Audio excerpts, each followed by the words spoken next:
I want to tell one more experience about angels. So I told this publicly in the church down here in Nevada, Missouri, which we used to pastor 10, 12 years ago. And so we went back for a visit about 3 years ago. And worship leader was leading worship, and it was just tough. You know, the people didn't want to worship. And so we came to the end of songs. They were trying to do a little chord progression, and everybody just kind of was stuck. It just didn't happen. And about the second time that happened, I was standing on the front row with Debbie, and I just raised up my guns, you know, like I'm going to worship, you know, except I turned my guns around. I did. I'm serious. I really engaged. I said, okay, angels, this is going to be different now. Meaning, not the angels different, they're just ready to be activated. I mean, the sad fact is, we probably got bored angels standing around us. Meaning we haven't engaged them. We haven't commissioned them, you know? So I said, angels, here we go. And we're going to change the atmosphere. Okay, angels, we're going to open their hearts. There's going to be an outpour. There's going to be a freedom in worship. I just spoke that over. Angels, here we go. Here we go. And I say that many times, here we go, which helps my faith to engage with whatever I'm doing at the time. Here we go, angels. Now, it didn't look like I was doing much right here, but, you know, even right now, I just got these chills thing going down my arms, you know, and because that's what was happening at the moment. It's like, here we go, angels. Boom. Here we go, just kind of over each one, and I'm releasing them and opening up their hearts to be able to. Okay, nothing changed right then until we came to the end of the next song, and the worship leader came. Whereas in the last couple of times they tried to facilitate some free worship, you know, spontaneous worship time, and it hadn't happened. Well, when she came to that point again, she just gave up. She didn't even try. The keyboardist, all the rest of the instruments stopped. The keyboardist just kind of tinkled. It wasn't even anything like this. It wasn't anything anointed, you know. It was just a tinkle thing, you know. And the people began to spontaneously erupt and literally loudly filled the room. So much so that after the meeting, I asked the people, I says, because I haven't been there for maybe 8 years or 9 years since then. I said, are you experiencing it? Is this happening? No, we've never heard this ever before. And they called it, I didn't call it, they called it a roar happened in the room. Prophetic, there was singing in the spirit. Well, listen to this. One of the elders got up. Immediately after that happened, it finally kind of came down. He says, he got the mic. I got to tell you what happened. He says, I saw a red barren angel. Now, I don't know what kind of angel that is, but that's what he called it. I saw a red barren angel come, and he did like this. It went out of heaven. And so he had some other descriptives about what that angel did, and I thought, oh boy, something really did happen, you know? Partnering with our angels to affect our world.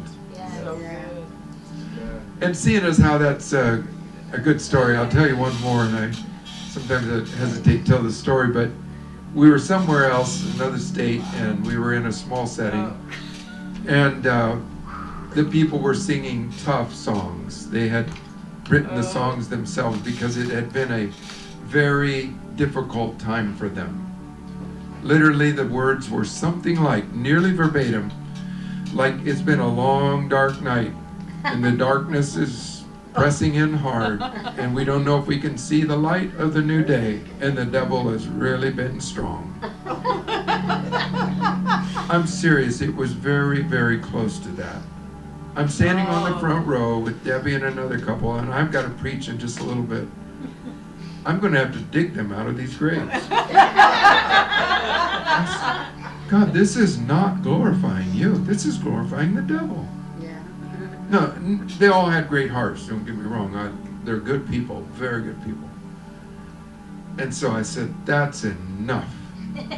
I stepped out of the front row, walked to the back of the sanctuary, up a set of steps to the very center in the there was a balcony. And I stood up there, and again I raised my guns. It just looked like I was worshiping. I mean, now I was under authority, but I had been given a measure of authority. I wouldn't do things if I wasn't hadn't been given some authority, right? And so I've been delegated authority. You get the point here. This is a real strong point. You don't move outside of your ability, or I should say out of your responsibility and authority, what you've been given. Just because you have it somewhere else doesn't mean you have it somewhere in a new place unless you've been given it. Right. But we've been given it. So I said, angels, and literally I addressed my angels. That's enough. This must stop. And I just said it with full boldness. Now worship was, well, let's say singing was happening in the room. And I said, that's enough. I kid you not, in less than 2 minutes, the worship leader stopped and he just tinkled on the guitar.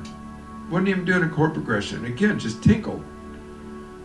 And then he says, listen to this. He says, Mark and Debbie, would you come up here and sing Song of the Lord over us like you did over the worship team last session? Guys, you and I have more authority than we ever thought possible. Yeah. And God is giving us helpers, namely angels for one. Soon we'll be discovering and exploring helpers called saints. Yes. We're going to learn more freedom, more authority, more partnership with saints than we ever thought was possible. In fact, where we thought it was taboo, we're going to find it as God's timely design. Yeah. And how many more heavenly hosts? How about wheels within wheels? How about elders and creatures? Are you ready to partner with them? Yes. I don't have much understanding on those yet. And in the same meeting, after we sang and then you began speaking,